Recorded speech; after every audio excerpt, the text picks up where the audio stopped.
Welcome back. Today we're going to do the giant version of the sex dungeon.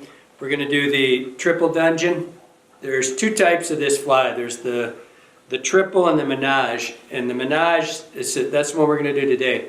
The triple is exactly like the two-hooked dungeon. Body, everything's the same. And so we thought we'd do the menage because it's a little bit faster. We're going to use a body wrap. We're going to use Polar Chenille on this. It's a little bit faster. You can see it's virtually identical. But from a fishing standpoint, with these, I'm going to pull this aside so you can see this. So with the Polar Chenille, when you're looking at this Polar Chenille, it's thicker. It's a little more grabby. It slows the front of the fly down. But aside from all the physical parts of it, the visual part of it, I can tell you that when I started using these in lower light conditions, absolutely there's a huge difference. I don't know about during big light, but evening or cloudy stuff, this UV Polar Chenille absolutely has made a difference in my flies. I don't, not just normal day, bright day, it's pretty dead even. I mean, they fish pretty even to me. But when I get low light, I go right off the other ones and go right into this one. And so it fishes just as well in high light. I just don't see a big difference like I do in the low light. And it's going to simplify things. It's going to speed things up quite a bit because we're not going to have to palm or hackle. We're not have to counter rib. We're going to have to do dubbing loops, anything like that. So it's pretty straightforward. This is a 3-hook fly. And this back hook, this is if you wanted to sub out and drop a shank back there, it wouldn't really matter. I hardly ever get a fish on that back hook. On this one, though, you do tend to get fish in the middle because they'll come in and they'll T-bone this thing. And so you'll frequently, still most of the fish are on the front hook, but every once in a while I'll get one on the middle hook too. But I would still say 90% eat that front hook. And so it's got 3 hooks in it. It's pretty straightforward. We're going to do a flapper tail style rear end on the 3rd hook, but it's going to be a 6 through a 2/0. You're going to have a 6 on the rear, a 2 in the middle, and a 2/0 in the front.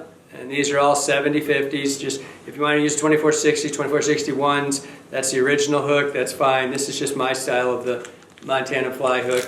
On this particular one, and it will complicate. If you're buying the kits, you won't get that hook until they come out. But this is the hook I've got back here is a 1850 Daiichi, but I'm coming out with this style of hook, and because it's a hell of a lot easier to tie on this style of hook. It's a vertical ring eye, just like it's flat. You can see it right here. But on this style of hook, I'm going to have the hooks that I came out with MFC are all going to be the same style. They're just going to have this ring eye because it's so much easier to tie in. And I'm hoping they're out by the time this comes out. If not, I just want to show you another way to do this. And so that's the hooks. The connection beads, which I'm going to use, I use root beer on this. It's a root beer, killer glass, whatever. Color isn't really all that important for that matter. Especially on the back hook, you wouldn't even have to put one on if you didn't want to. So we're going to use, I'm going to use yellow and brown olive. If you want to use olive, I've got both of them here. I get asked this constantly, and I'm going to show you this with deer hair too. The colors, just one is a little darker brown. I like that one. Most people like to use the olive.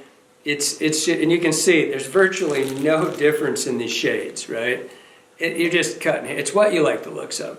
On the yellow, I can tell you, I like my yellow to be more in the sunburst yellow, not completely sunburst because that's kind of orange. There's 3 shades of yellow, and I like mine to be a little bit more vibrant yellow, not that washed out kind of color. So, and this is just the tail, just the undertail and the back hook.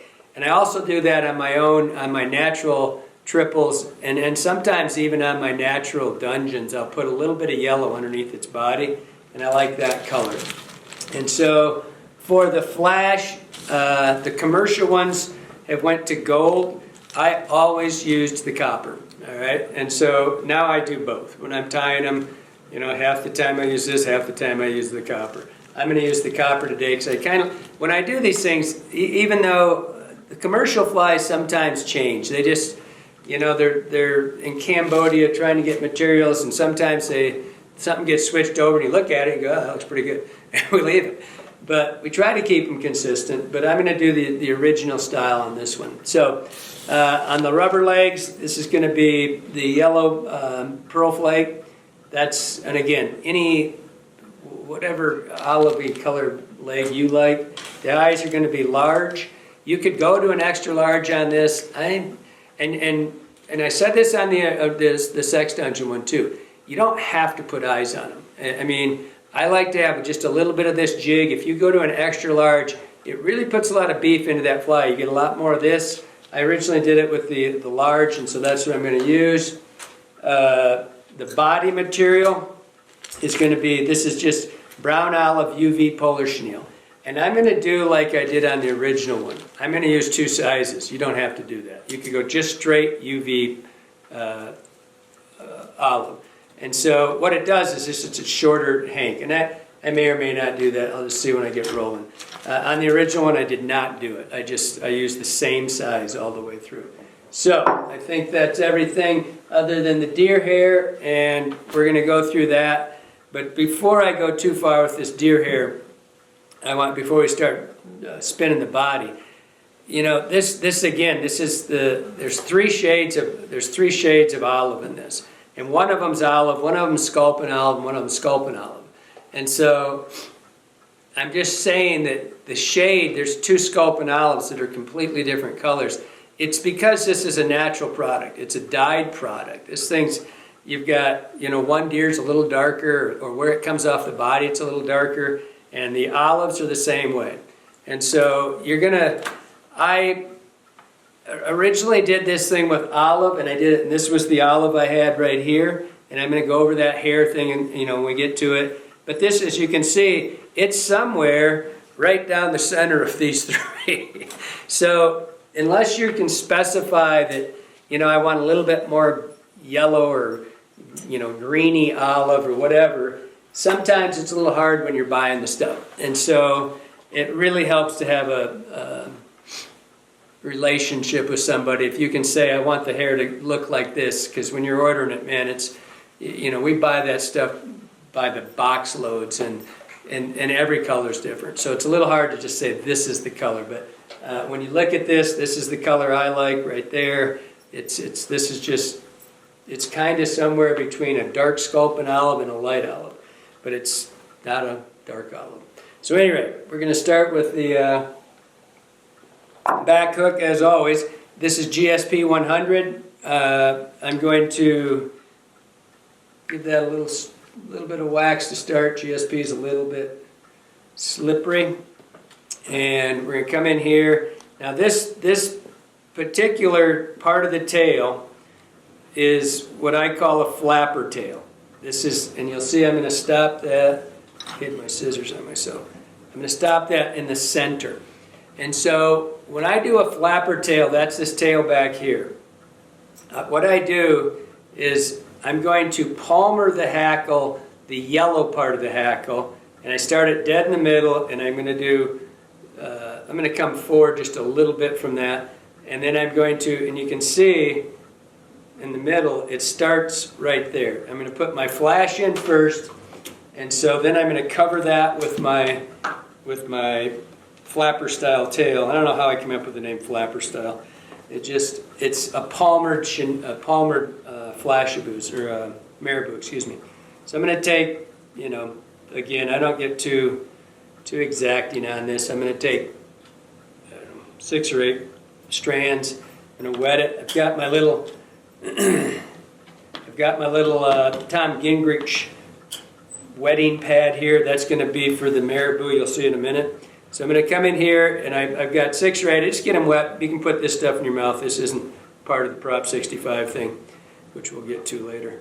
So I'm going to come in here, I'm going to pinch wrap, I'm going to give it 2 or 3 turns, just like that, and then I'm going to fold right over top of it.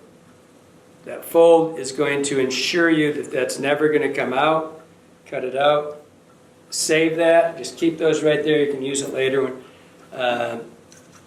And I didn't mention this earlier, but we're going to use Surflon for the connective wire, which I missed that while I was doing it. So that's going to be just that little bit of kicker inside there. Move forward just a little bit. Now we're going to take a Marabou plume, and we want a pretty wispy, long.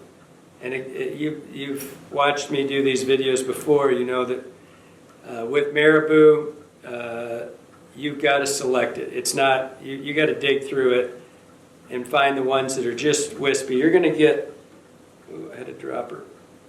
It was pretty good too. You're going to get a third of this that you're just going to have to cull through.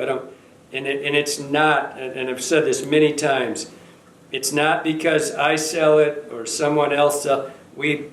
We buy this stuff from the same 2 or 3 vendors. For everybody does, and it's just a natural product. You don't really sort it because of the way it's sold in bulk, and it's really hard to get. You just have to sort through it. When you get a good piece, great. Next time it might not be. So we're gonna, as always, you bend these things. Make sure they don't stay bent. That one's just right on the edge. And when you're doing this, now, if you've got a compromised piece of this stuff, I want you to put the first one on, should be the one that's kind of not perfect. If you've got one that, if they're all perfect, great, if you're going to sort them. But if you've got one that's not exactly perfect, put it on first, and then you're going to cover it with the second one. I usually put 2 of these on here. So we're going to come in here from right to left, just catch that. And I was watching a video the other day about somebody doing traditional style when they, on a traditional spay and stripping one side of that feather. I don't deal with that. I mean, same thing when it comes to like partridge hackles and stuff like that. You can do that. This is not, because you'll see the way I cover this up, and I don't really care. I'm trying to build a little bulk out of this. So I'm going to come in here and I'm going to set this, but what I am going to do is I'm going to pull these off to the side. Okay, I got a lot of that in there. I'm going to pull this down to the side, and I'm going to go forward in nice even wraps. About every second or third one, just make sure it's loosened up. Just make sure that they're not getting trapped inside there. And you'll see what I'm talking about here in a second on the way I do this. And I build these flies, 1 for movement, but 2, I'm building them for durability. I don't want my fly to fall apart when I get my first fish on it. And so now just pick this stuff off to the side. Make sure it's nice and fluffy here. And then I'm going to cover this one up, and this one in particular I'm going to cover back almost to where I started tying it in. And that feather was a little raggy actually, just kind of, it looked like the dye would set on a little tight. So there I've got, you can see I'm back here, I've got a quarter of this left. Now I've got the one feather that was a lot better than that one, and I'm going to cover that first one up. And all that's for is a little bit of bulk, because all that first one's for. So now I'm going to come in here. Now this one's really nice and wispy. Test it as always. Make sure doesn't stay bent. If it stays bent like that, like up in the shafts like that, that's going to crack on you. So just move down a little ways. And so come in here.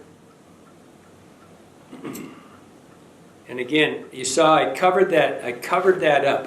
I came forward, I pulled it all back, and I covered it with thread. I did that so that if a tooth hits it, it doesn't unravel. Because these things are they're really not very durable. The stems aren't. So I go from right till I bump the feather against the thread, go over top of it, come from behind it. Now I do 2 turns in front and just really reef it down. And you'll see that the feather's in the position so the shiny side's to the right, and I won't have to fight that. Sometimes they fight you no matter what you do, but hopefully. But with Marabou, so just pull that down. Oh, don't drop your tweezies. Pull that down. Make sure that the right side is to the right.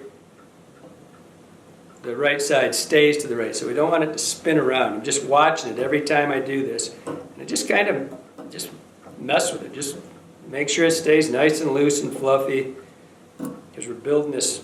This is the flapper part of it. All this does, it's just an attractor, is all it is. It's supposed to be, it's so unnatural, I don't know what the hell I put yellow in there in the first place, because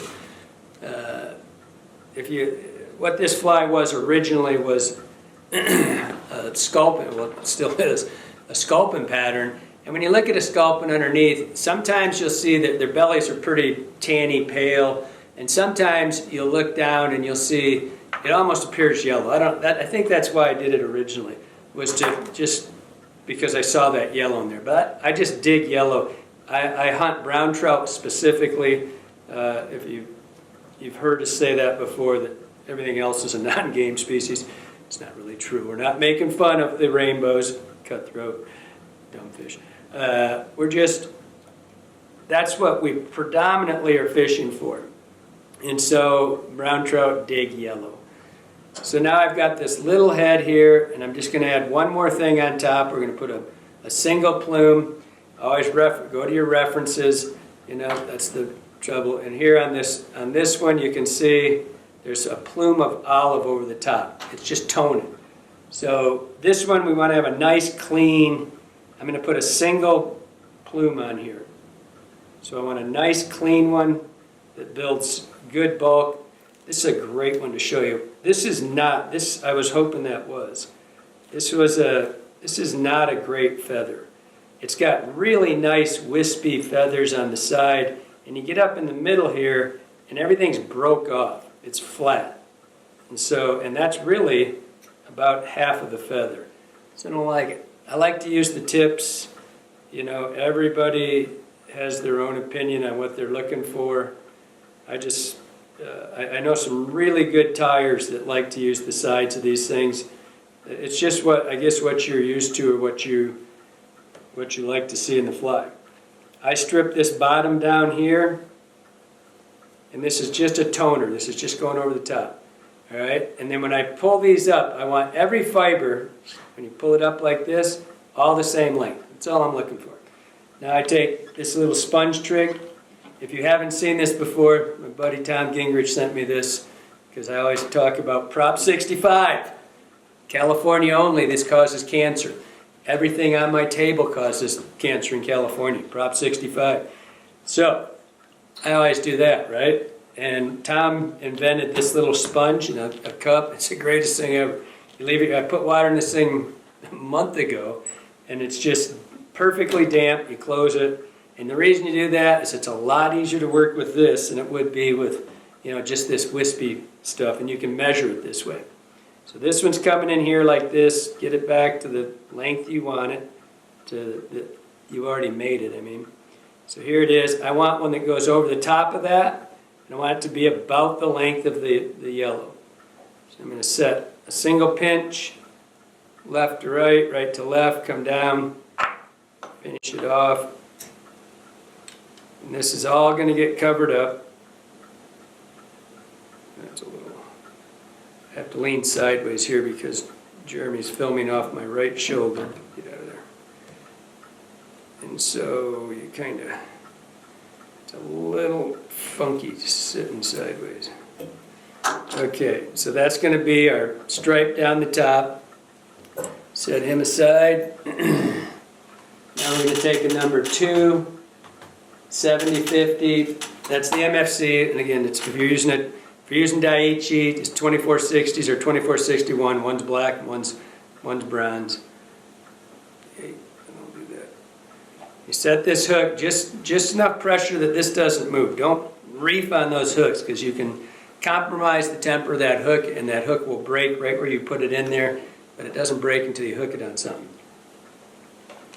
So now I'm using this Surflon, and I'm going to keep referring back to these things so you can see what we're doing as we go. So on the Surflon, I'm going to put a single copper bead on here. If you don't want to put this bead on right now, don't.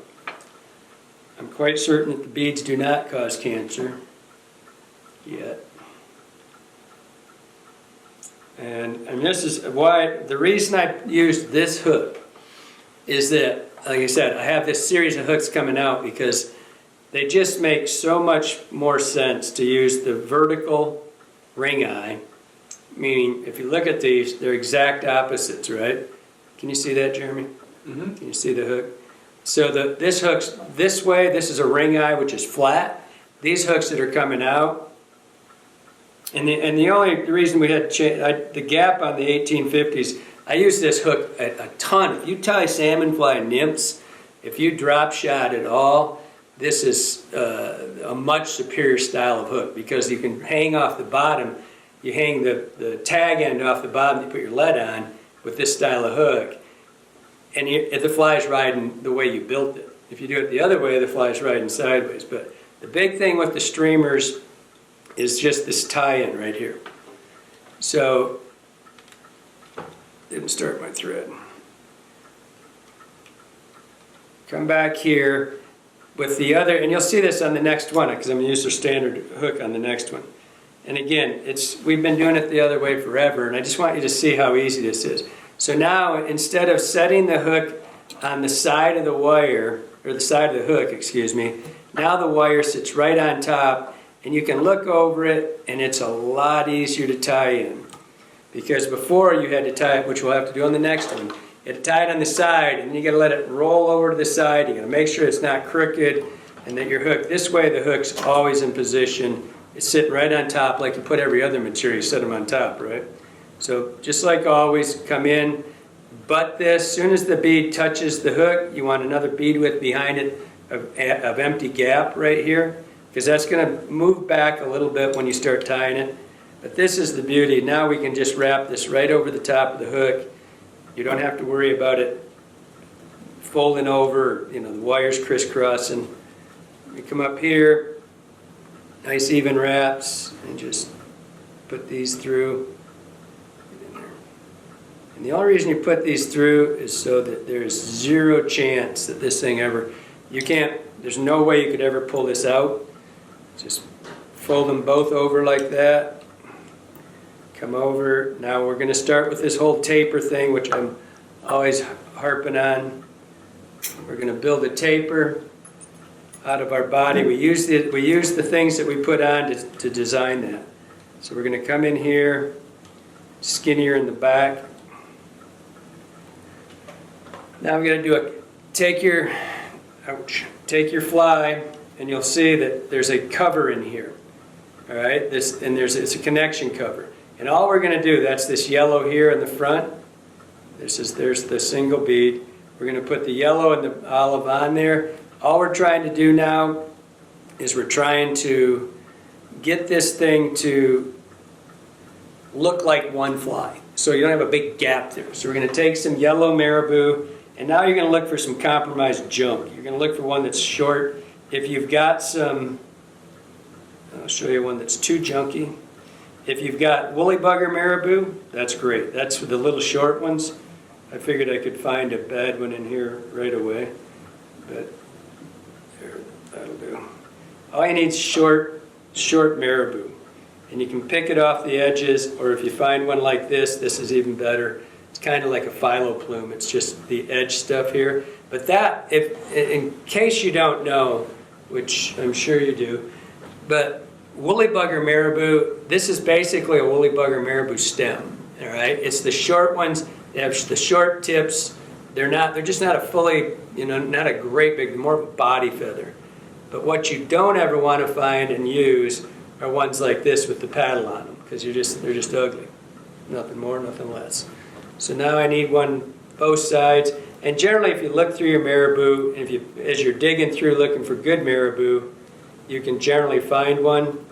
If you can't, you just got to use a tip. There's one. Beautiful.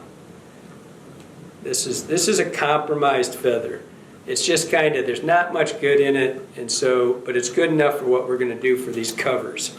So I'm going to take this, and I like to, when you're tying the ones with the feathers, when you're doing the standard triple, you're going to have your schlappen, and you can go in there and you can pick the edges off this, which I'll do on this one if they're good enough. They're not. I don't like that. Maybe this one. Yeah, those are pretty even. So I can use these side feathers. And I'll just show you what I'm going to do. I'm going to take about an inch and I'm going to strip that one side. Cut the ends off there so they'll move. And again, this one's just supposed to stay, it's supposed to cover up the connection. So it looks like one. I'm going to come over here to the side. I'm going to do a pinch wrap and just grab that on the side. Don't worry about folding it over. Just get one good pinch on that side. Take another one. And again, whatever, if you're using woolly bugger marabou, you could use the tip. But I kind of like to wrap them on each side. So you see how nice and clean that is right there. I've got perfect amount on each side. I just found a compromised marabou. Come in here, pull off about an inch, and you can see you get this really pretty little clump that's just identical to the other side, so you don't have to really measure anything. And just come in here, do a pinch wrap, grab it, and just roll it down to the side. Now we've got a nice clean connection on the bottom. I'm going to take this, and by the way, you want to make sure that it goes about a quarter of the way, at least a quarter of the way into the back marabou. So now we're going to do the same thing on the top. And just look and see what and this is, I really like to find a woolly bugger marabou. If you, it's just shorter. If you buy it, they're really good for connections. They're not really, I don't know why they call them woolly bugger, because they're really too short for a real woolly bugger, and not long enough for a real fly. So now, talking dogs, now what I did is I just put that on top, and I made sure that it's laying right into the other olive. So we're just making this look like one fly now. So now we're going to try to cover that up, get kind of a build up there. And now I'm going to use the regular, just UV Polar Chenille. I'm not going to do the two-tone, two sizes. On my own, I frequently will put the smaller stuff in the back. I'm just going to use this because that's, I think, how the original was. And if you notice, I take the bag, I cut a slit in the back right here, so I don't have this stuff all hanging out, and it just pulls out of the bag as I need it. And I can leave it on my lap that way. I'm going to come right here, and I'm going to tie that in right where the other wire ended. I'm just going to build a little bit of, help build that taper, cinch this down. Had a little bit of a build up right there. Come forward, leave room for your head, and again, always just keep looking at your samples. Look at what you're going to do. You're going to put in rubber legs and you're going to put in marabou on top, so you have to have room to build that up. Don't force it, because it's going to get covered up. You see there's a lot of crap on this thing. It's going to get covered up, but so you can make sure you leave enough space. Wow, that was a hack job. See what I did right there? I tied that in. Bad job. I tied it in. I didn't go all the way back to where the hook was. I harp about that constantly. That your materials, if you put 10 materials on, everything ends right at the hook gap, or hook gouge. And I didn't do that. Sloppy. B minus. They all add up. Okay. So, this is a synthetic, it's a nylon, I think it's a nylon core, and you want to set these, get one complete turn right here, hold everything and pull it so it stretches, and then just move forward. Open these up, make sure that if you look at this is just a dubbing brush, is all it is. It's just a different style of dubbing brush. And we're going to move forward, kind of open them up. We don't want to build a lot of bulk out of this body. We're going to open it up just like that. Just keep forcing this stuff back. See how everything's on the side? I don't have much coming out this way. And you want to keep doing that. If you let it twist around, it starts trapping itself. So if you kind of watch this and keep it back to the left so you can see it, and if it starts to twist, just turn it. See how I keep turning it up here I'm manipulating this as I go. So if it starts to turn, I just twist it so it goes around. If it starts, if it's going the wrong direction, you just manipulate it from up above and it'll lay back where it belongs. A little close right there. It's a beautiful day in Montana today, by the way. It was only 20 below in West Yellowstone this morning. I don't think we were that cold. Okay, I'm going to come in here, cut that pretty close. Whoa, just about cut my wire off, or my material off there. Cut that really close. Maybe this isn't the day for me to be tying flies. Now, pick this out. Make sure it's nice and picky.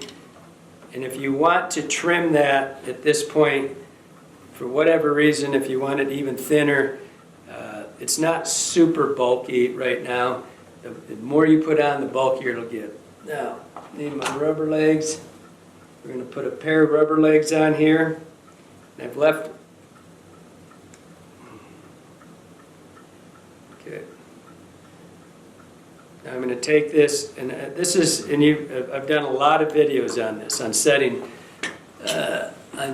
legs. I had a gal write me the other day about her Pat's rubber legs that Polly Ann wrote in, and she wanted to know why her legs were doing this. And so there's a simple way to do these things.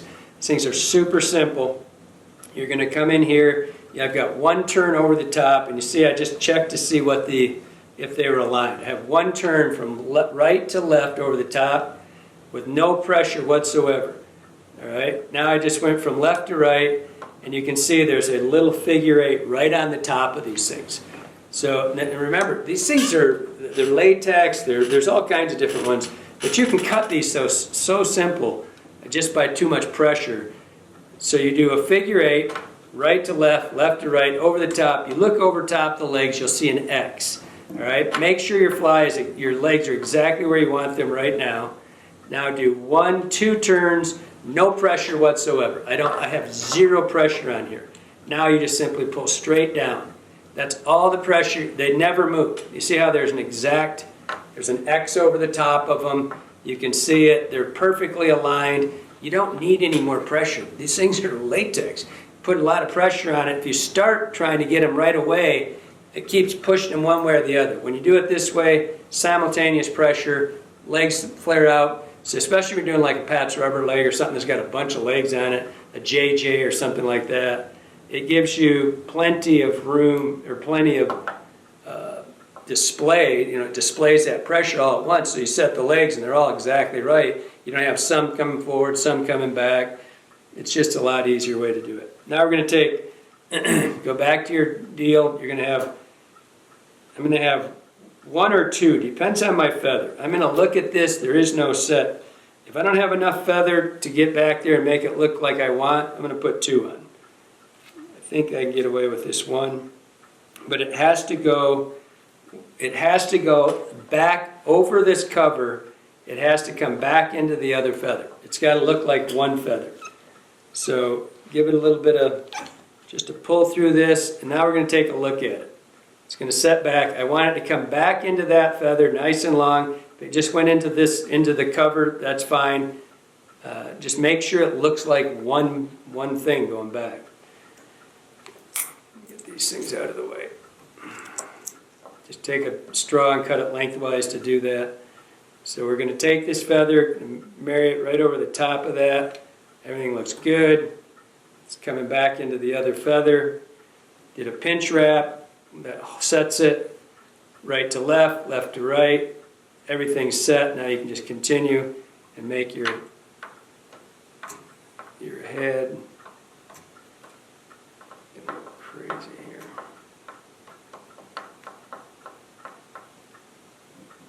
Okay. Now just nice clean head here. It's all going to get covered up. Just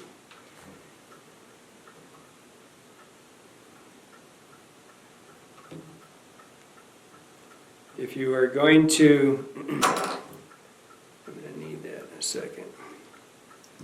For those of you that have not seen this little straw trick.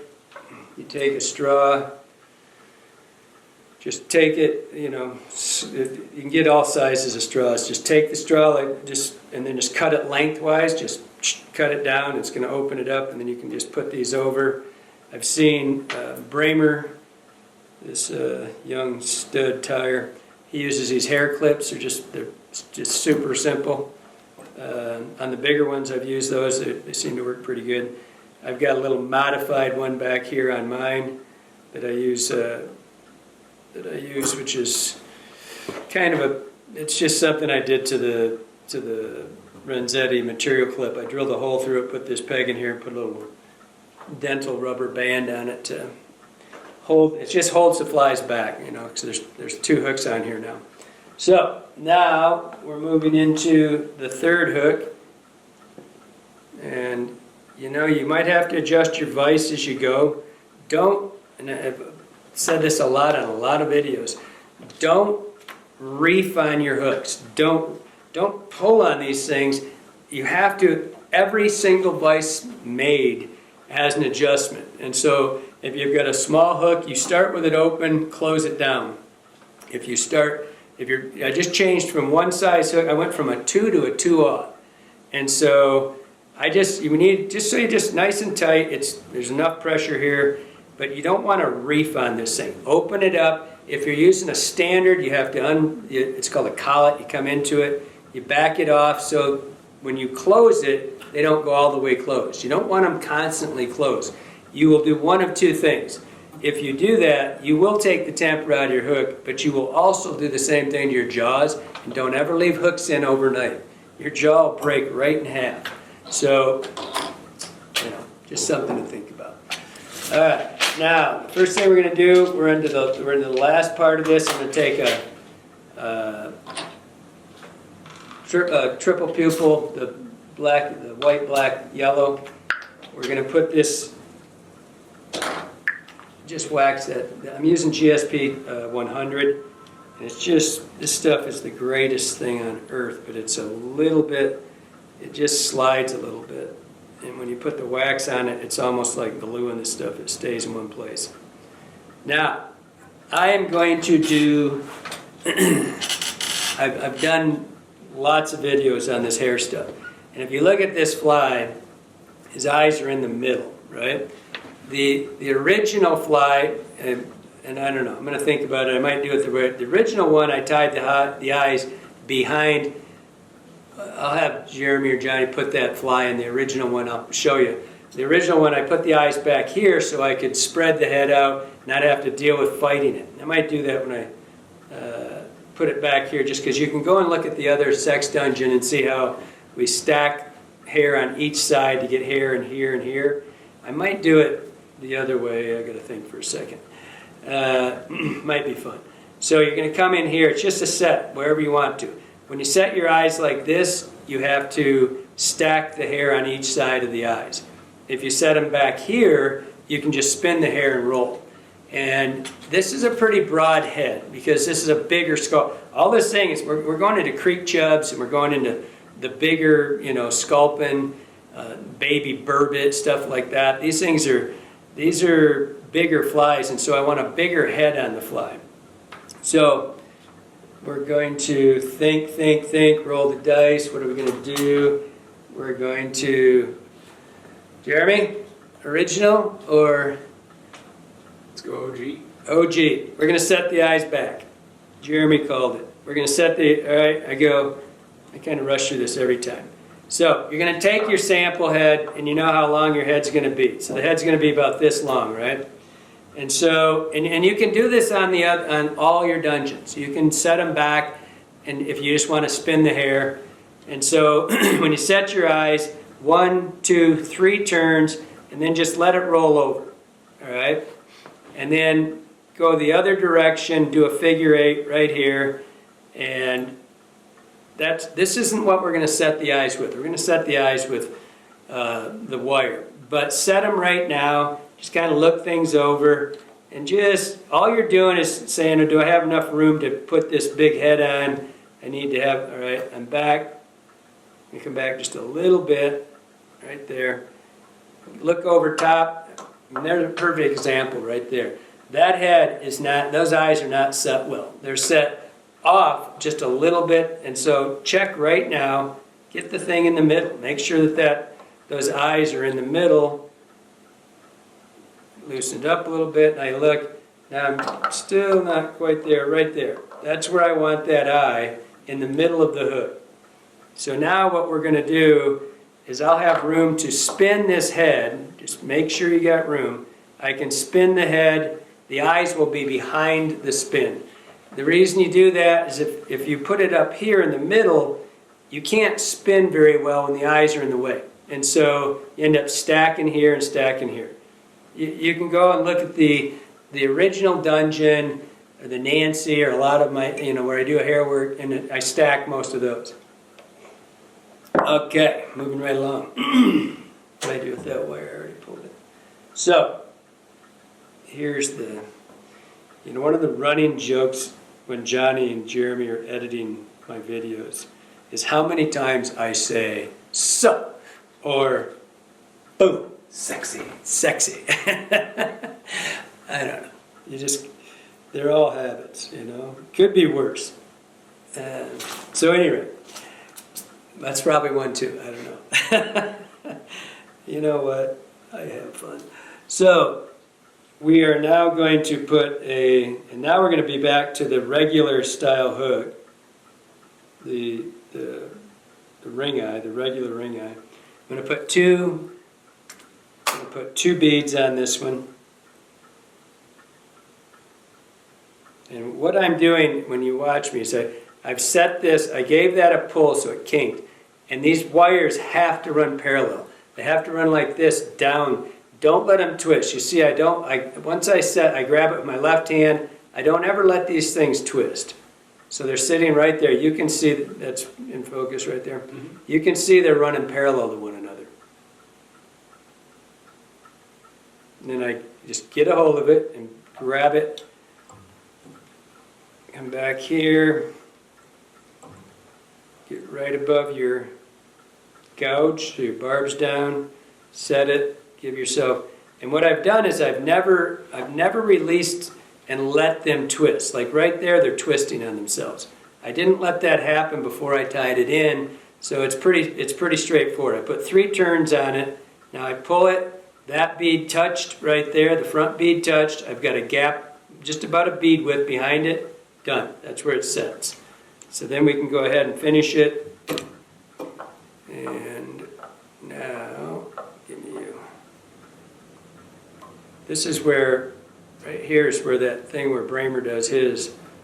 He takes it and claps it right around there. Look at that.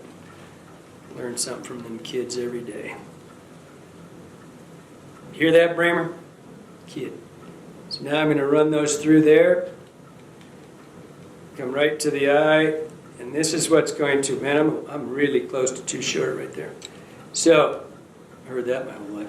So, here we go. I'm going to come back. I'm going to push this as close to the eye. I'm trying to get the wire underneath here as close as I can to the eyes. Last chance, double check your eyes are set right. Now I'm going to come in here and I'm going to move this just a little bit so you can see it. I'm catching this bottom wire right there. I'm pulling it tight. See how it's cupping up around? Can you see that? It's cupping up around the eyes. That's what I'm hooking with. And so I get really close. I do one complete turn and I pull it back at the eyes themselves. So just give it a couple pulls. Now just take this excess wire. We want it to come, I was a little bit short on that wire. So I like it to come about to here. So I was about a 3/16 off on the length of that. It's usually about a 6-inch piece. So I'm going to work myself back up here, and then what I do is I go under the hook. Don't go up and over the top. Go under the hook, come around the eyes like this, go around, and all you're doing is you're just pulling on that, and you're sucking that wire up against those eyes so they're like, they'll get really, really tight. Just a little bit at every time. Figure it 8, back we go. But you can see what I was talking about with the ring eye hook, with the vertical ring eye.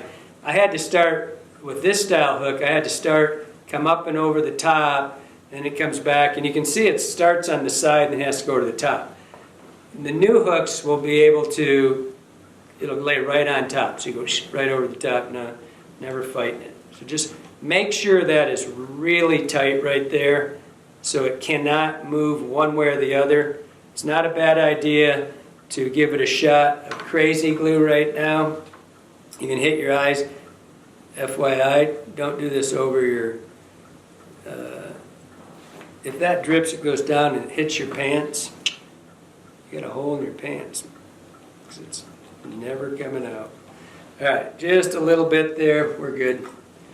Okay, now, I gotta take that off there because it's making me, give me you. Wow, this thing's got a grip on it. It's having trouble seeing my angles. All right, so I'm just double checking everything right now. Go back to your sample. You're gonna have a connection cover in here. If you want to, you can also put, pretty sure I did this on the OG. We're going to put that remaining copper flash, and what we're going to do is make sure that this isn't very long. I want it, just one thing before I go on. I could have got away with it, but make sure this is dry. If this is still damp and you put this stuff on there, you can't adjust it. And so we would have got away with that one, but it was close. So we're going to take this and we're going to pull that, and all this copper, all I want it to be is just over the eye of the hook. Not hardly anything back there at all. It's just a subtle, I just want it to show up. I did 2 or 3 turns forward, came back on this side, still holding it. We know how long we want, we can gauge from that.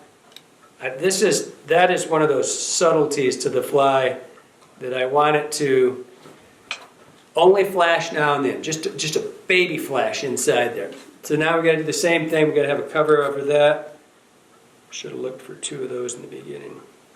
You can use the tip of, we're kind of getting into the bigger part of this fly now, so.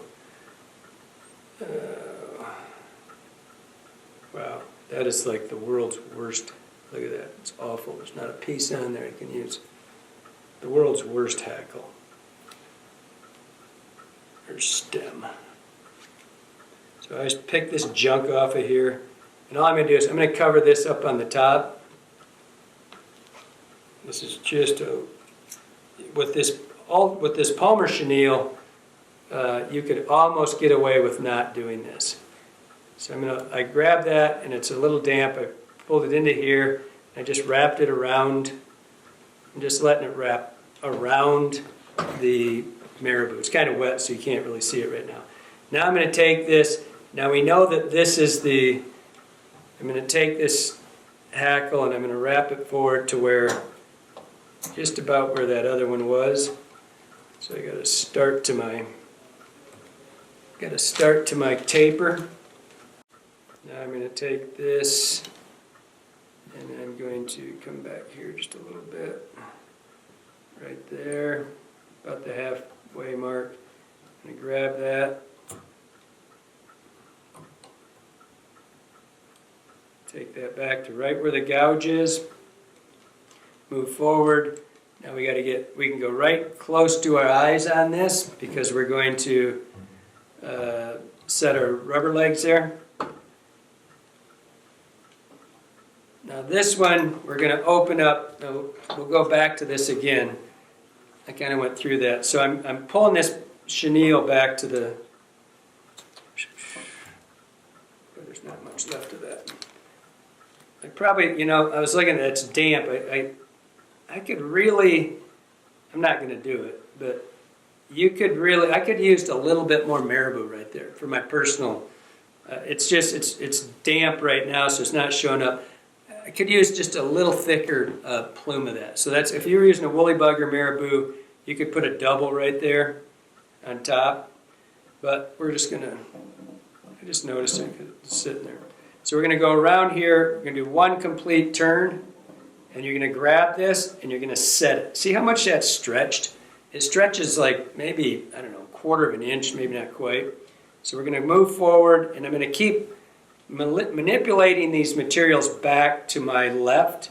And so I'm going to turn it and turn it, boom, there. Now you see how it's going? It's trying to turn that way. If I keep going, I start trapping the materials. And so I back that off, and all I do is I pull it, get out of there, turn it to the left like that, and you can see they're all on the left side. As they start to do that, you just got to keep turning it and turning it. Now, I'm going to let these build just a little bit right now because I'm going to come back over this. I want a taper in this body, and it's just not enough right there. So I go right over top of it, come back to the 2/3 mark, start all over again. I go right over top of this. Now obviously I'm trapping the bottom. But I'm still going to try to work this so it's working the way I want it to. Now I'm getting a build up here. I'm going to go over the eyes once like that. We're going to catch those right behind the eye. This is where our collar's going to be. We're going to have a spot to set. Going to have a spot to set the rubber legs, and I'll have a nice foundation right here. Ooh, talking dogs. So, before you move on, grab your bodkin and pick out, especially up in the front here, pick this out, because you went over top of it. You trapped it a little bit. You went in, and then you're trapping it a little bit. So just make sure, especially up in the front here, that you've got some looser, kind of frayed out stuff right there. So we're just building a kind of a taper, right? All right. We still in focus there, Jeremy? Yes, sir. All right. Now we're going to take. You can do this two different ways. You can do rubber legs first, then your marabou. You can do your marabou and then your rubber legs. You're going to put the deer hair over the top of it. I'm just going to set these here. I'm going to set them right now. So one turn from right to left, just like I was talking earlier about the Pat's rubber legs. Pat's rubber legs is a nymph, by the way, if you don't know. All right, so I have one turn. I'm just double check. I want to get both ends. I never cut these things. I leave them, they come as, I don't know where they are. They come as, there's a sheet of them, like they're all welded in the top. And I don't break them apart and work singles. I like to work with all of them together. I can get a hold of it, and so right there you can see I picked them up, made sure they're the same length. I have one turn from right to left over the top. I don't have anything else. I can adjust these wherever I want them. Now I'm going to take, no pressure. Now I'm going to take a turn from left to right, and I'm going to build that figure 8 right over the top of it. I don't know if you can see that or not, but it's just a figure 8. It's an X over the top. 1, 2, right in front, done. And again, on top of all that crap, and it's still setting right up top. I mean, they're not moving anywhere. Now we've got to build. We've got to build the rest of this fly over the top, and now we need 2 really exceptional hackles. I don't put. You would have to have a really, really big hackle right now to use a single. But you're going to use the base. The bottom hackle should be a little shorter than the top one. If you have a compromised hackle, use it now because it's going to get covered. Give me you. Where'd you go? Now we're going to take this other piece of that straw I grabbed. Back you two come. Just going to cover things up. It's not going to be in your way. You're going to. You really need these on here, especially when when we get to the trimming the deer hair. It makes a big difference. So, where are we? We got the one hackle, this one, and it's got to lay back into that. It's got to lay back into the other hackle. It's a good hackle. There's nothing wrong with it. It's just a little thin. So I'm going to take this one and I'm going to lay it right on top. I want it to come about halfway into the other hackle. If not, if shorter, make it a quarter. All right. So there's 1, 2 sets, that's all I need. Set that, we're going to do one right on top of it. And you're just always check, this is a nice thick plume. I'm a little short, those hackles right there, so I got just a little bit.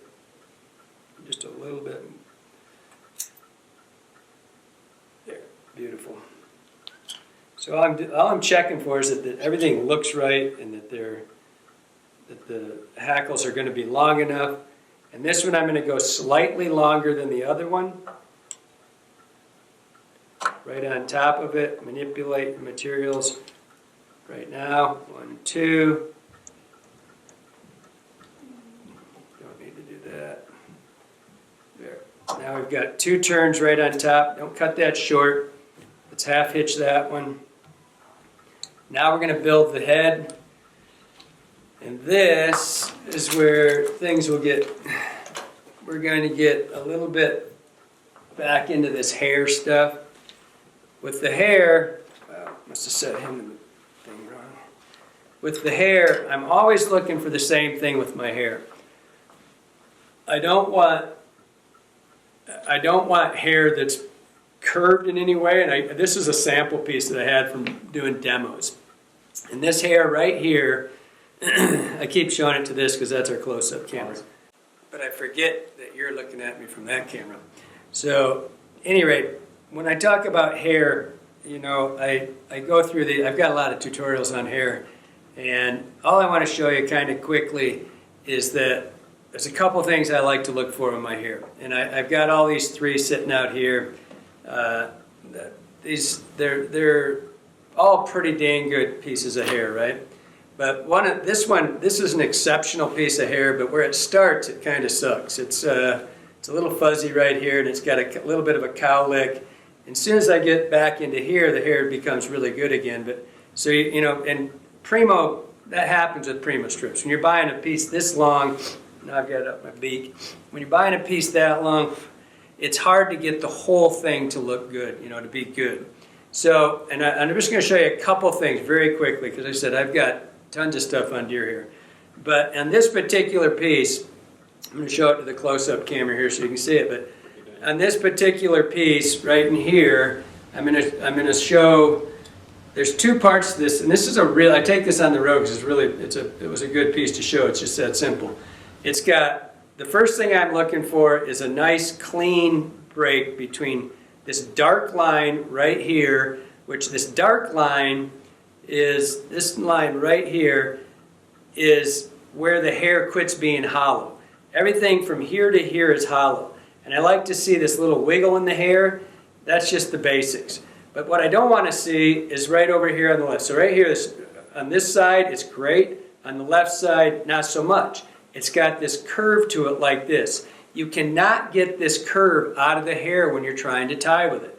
And so from here over, not so good because it's got that cowlick. So I'm just simply going to work off of this side. Got a nice clean break, not a lot of under fur. I like between an inch and an inch and a half of hair to work with, and that's all I'm looking for. So we're going to go into the straight side here, so I'm not having to deal with the curve to the cowlick, and I'm going to take a really good chunk of hair out of this hide. And I'm going to, because you want a good collar. This is a big fly, and you have to have a collar that is sufficient to A, look like it's supposed to, because what it's supposed to look like are pectoral fins out the side. But it has another function, and that is it stabilizes the fly from rolling. And so we're going to take a pretty beefy chunk of hair right here, and if we have to, we're going to do 2 of them. If you have to run 2, do it. Don't just put it on and say, oh, I didn't. Add to it. We'll see what happens. And so right now, all I'm doing is I'm holding this hair by the tips, just below that dark line, and I spin it right here, and I open it up, and so I can clean this crap out of the hair. This is pretty dang good hair, but I've got a lot of it here. That's all that fuzz, all that under fur, all that stuff right there has to come out. That is what stops you from having a good clean head and having a good clean finished product, because you can't spin this. You can't do anything. It's just building bulk. So I'm going to clean that out. I'm going to take just a large stacker. And I've got two different stackers here. And I've got enough hair up my nose right now. I've got two different. This is the new one. The one on this side is the extra large stacker. And this is what it's good for, is these bigger flies like this. Is that it's got a bigger, the tube hole's bigger so you can get a lot of hair down it. You can still see it. But what you can do is you can look it over and you say, well, I'm not sure that's as much hair as I want. I can come in here so easily. I can set this hair and I can come back and add. I didn't think I had quite enough. I'm just going to add a little bit more to it. So one more time. Take it by the tips, flare it. So just like this, flare it, spin it around, and then put it in the cleaner. And I'm just going to comb that junk, all that crap, that fur, that fuzzy looking stuff right there. That's what stops you. That's the problem when you're trying to stack hair. So now I'm going to just pull this out, add this piece to it. Just try not to get it the ends too much different. Drop it in here, get in there. That was a pretty hack job. Sometimes these things will draw static. And if you get one that's getting static on it, on the aluminum ones I see it quite frequently. I don't know why. Might be because they're going to steel. I don't know. But when you see that happen, just take a dryer sheet and stick it in just roll it around and it'll stop all that crap. So I'm going to drop this into the smaller tube now. Get them nice. Don't do that on your table, your dining room table. Not good. Okay, they're out of the way. Now I'm going to just take this, and what I'm doing is I'm rolling this in my hands. I come over my thumb and my forefinger, and I just roll it. And I want to keep it in a nice ball so I can see what's happening. And I just saw something I didn't like. Not in the hair. I have all this stuff laying here, and I already put my straw in there. I'm going to show you how to do this straw thing. I don't want that in my way when I'm working. So I'm going to take this straw, a little longer than I need, and all I do, I cut a piece of this straw off right here, right? And I cut it about 1 inch long. I'm going to cut it lengthwise, just like that. And I clean that up and put it right over top the other straw. Now I'm not dealing with that. I have no chance of going in and cutting any of this off. Come back here. Now, I have a lot of hair here. I've got a good, 5/8 of an inch wide chunk of hair. You can see I'm going to work with. And we're going to do this. We're going to put this collar on. And when you put collars, I have other videos on how to set collars, just specifically collars. But we're not going to try to. We're going to set this hair. We're going to set it on the top. We're going to pretend the scissors are my hair. We're going to set it on there. We're going to tighten the thread, and it's going to go up to a 45-degree angle. If you try to use that front hair as part of your head, you're going to push it back. It's always going to want to go back where it belongs. So we're going to eliminate that completely. We're going to come in here, nice bundle. We're going to adjust, see how long we want this. I want it to be back. Again, this is a function. It's not only a visual thing, it has a function. It's supposed to look like pectoral fins, and it's supposed to stabilize the fly, right?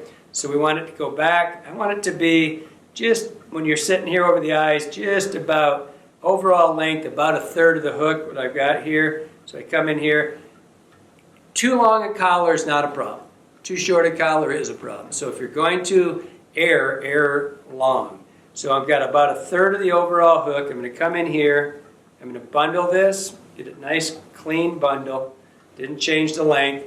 Come in and cut it square, just like that. Now, take your thread, get it semi-close, spin it to the right. You spin your thread to the right because when you do that, if you look, it'll lay back. I didn't spin it enough. Spin it clockwise. When you get there, it'll lay back across. If you go the other direction, I don't know if I got enough, it'll lean forward. You don't want to fight it. So give it good clockwise spins. I undid it. And it'll lay back right against your finger, just like that. And so I come in here with my thumb and my forefinger, press relatively tight. I come in, don't let go of the hair, and I come over that hair with I've got one wrap on there. And I've not let go of my thumb and my forefinger, and I'm letting that, and I'm pulling it down. I'm not letting it go anywhere except where I tell it to. So I've got a hold of each side of the body of the fly. And so right now, it's all sitting on top, and I'm going to let it work halfway around the hook. I don't want it to go all the way around. I don't want it on the bottom. I'm going to come in here, and I'm going to go pull, and just as this thread, you can see the thread right now. As you see it disappear, now it's time for your second wrap.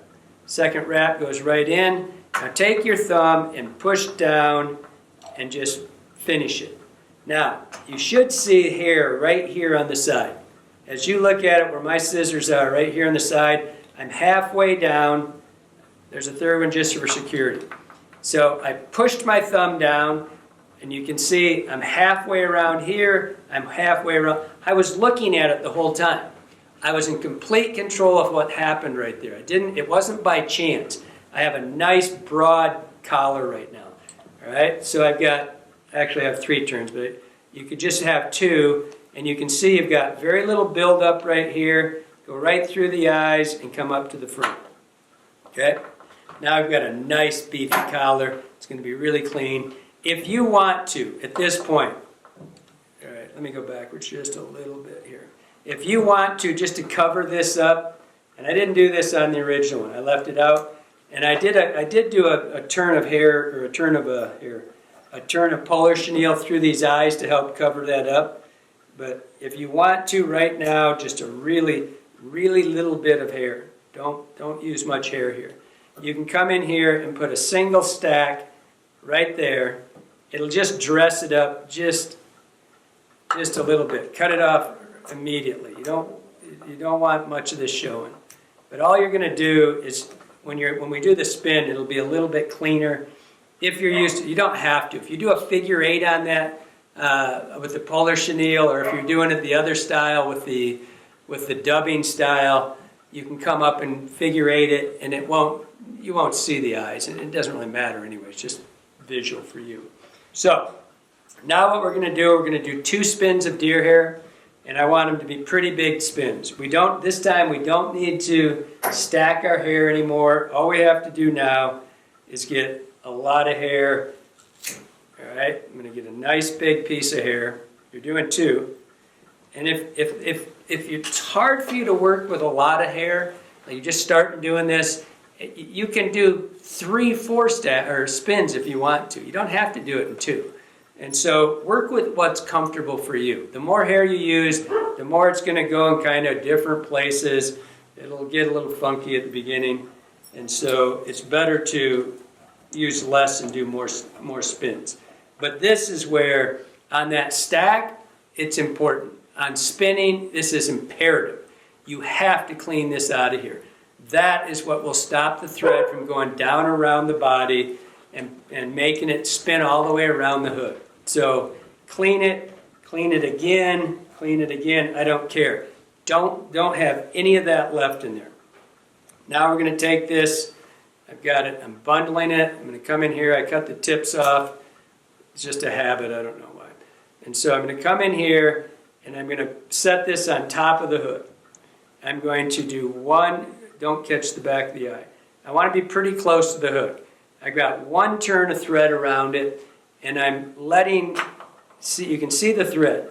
And what I'm trying to do is I'm trying to let the hair work around the hook. I want it to work around it's starting on top of the hook. I want it to end up with all the way around it. When it starts to disappear, I do the second one, and all I'm doing is, you can see it's sitting on top. I'm trying to get all that bundle to go around the hook. So when I start to pull, now let it disappear. There's my last turn. I'm going to do 2.5 turns. So I have 2 turns. I'm letting it work around the hook as it goes. Now I can let go. Now watch the top hair. It's going to make 1 complete revolution. All right? It made 1 revolution around the hook. Now I know I have enough hair, or it's all the way. I started on top. I let it work around it. And when I pull it, it makes 1 revolution. I started with 2.5 turns. when it goes around once, it means you have one turn of thread left on it tightened around the bundle. And so now I've got one turn of thread around that. It's nice, and you can see I'm pulling on the thing. The hair's not continuing to move because you did it right. So now just go forward, pack it back just a little bit. You're not trying for a really tight, you're not looking for a really super tight packed head, but we want it, like if you look at most of the commercial heads, they're a little cleaner. Like when you look at mine when I'm done with this, mine will be a little looser. I don't want it to be super tight packed. If I do a super tight pack, I'm making it more like a popper head, so it's harder for the fly to go underwater. It's got more air trap in it. And so I want it to build a profile, because that's all it is. It's just building the profile of the head, but I don't want it so tight that it stops it from sinking well. So now I'm going to take the second one, repeat the same steps. Come in here, grab the hair by the tips, let it open up like that, spin it. Come in here, clean it, clean it, clean it again, and clean it again. You cannot, as long as you have a good grip on the tips of this hair and you're not losing the hair, you can't over clean this stuff. Make sure there's no junk left in it. Same thing, I'm going to cut the tips off. Don't have to do that, it's a force of habit. So now I'm going to come in here, I'm going to do one, I'm letting the hair work around the hook just a little bit. 1, 2, second one, I'm letting it move in a little. You see it's digging in now, it's starting to go around the hook. This is just my spinner, that's my second, that's my half turn.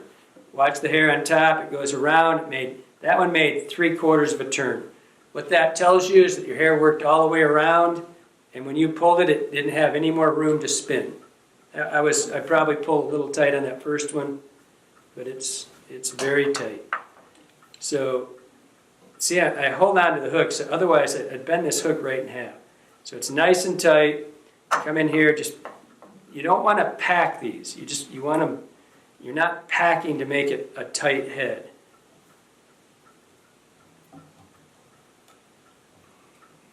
Okay, now we've got this nice fuzzy head. Remember, this fly is supposed to be a sculpin.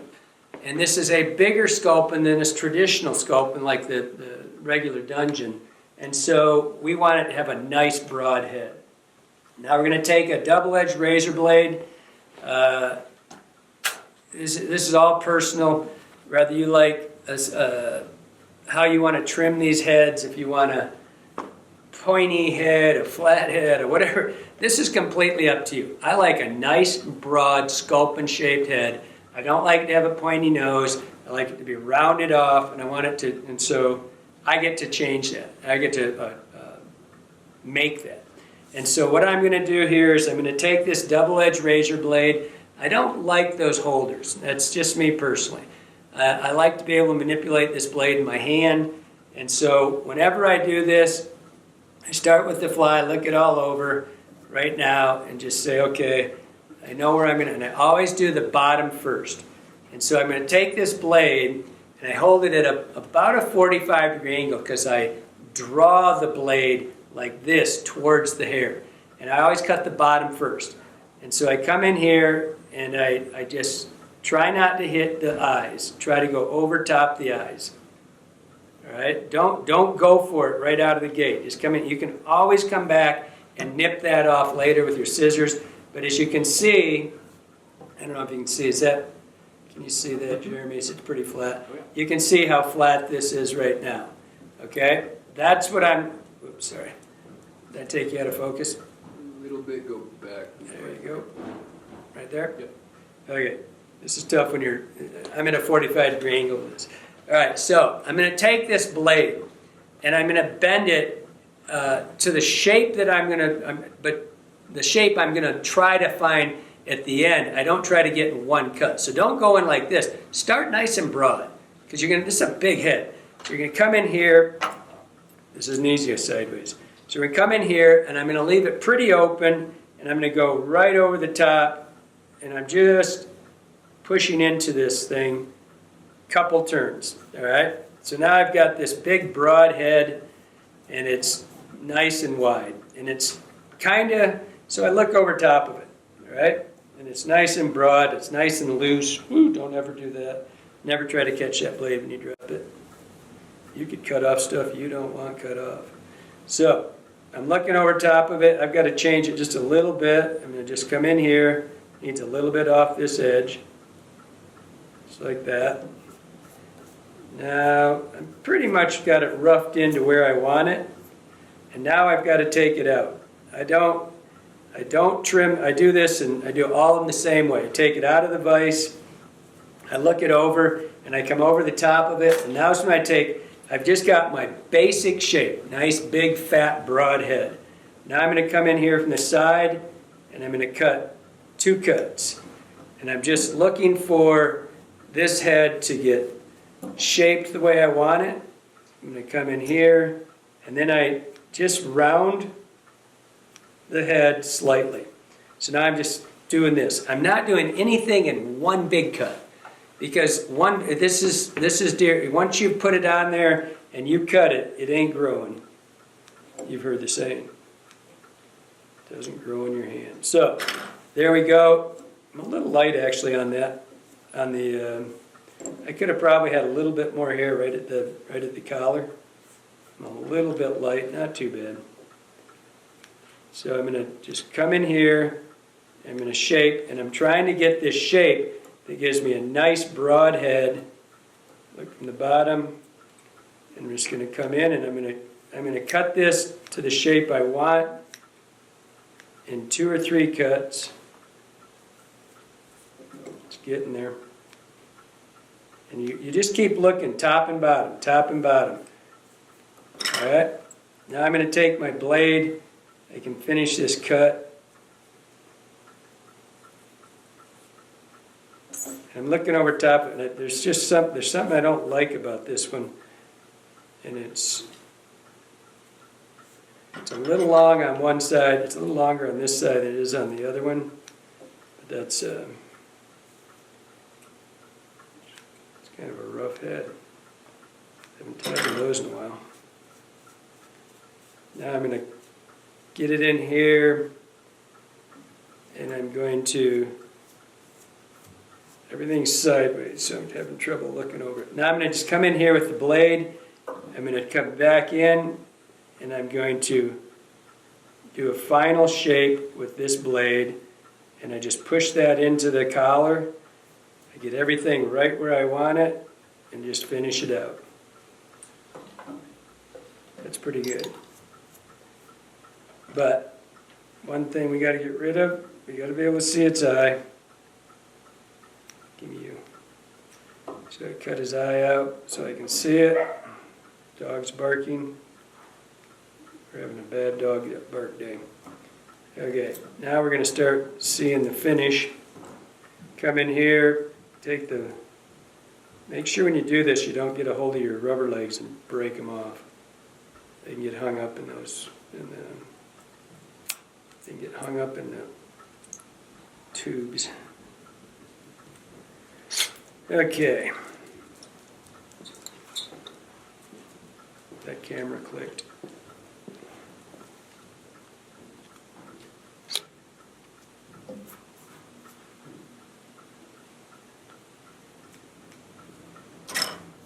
Now, find your rubber legs. Things are everywhere.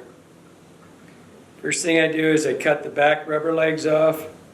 I want them to be pretty much the length of the back hook, so they're full length. Front ones, I just cut them as long as they are. Whatever they are. It's a full length. Just want them relatively close to the same size. And there is kind of wow, that's a lot of junk. So there's try to get everything pulled back. Head's still a little bit rough. I could use a little bit of trim on that head still, but that's where it ended up. That's the Triple Dungeon. This is I'm in the Menage Dungeon. You can see it's got the UV Polar Chenille. It's got a head that needs a little bit of work on it still because it's just crooked. But you can see how we did it. I'm going to sit here and I'll do that until I make it bald because it's driving me crazy.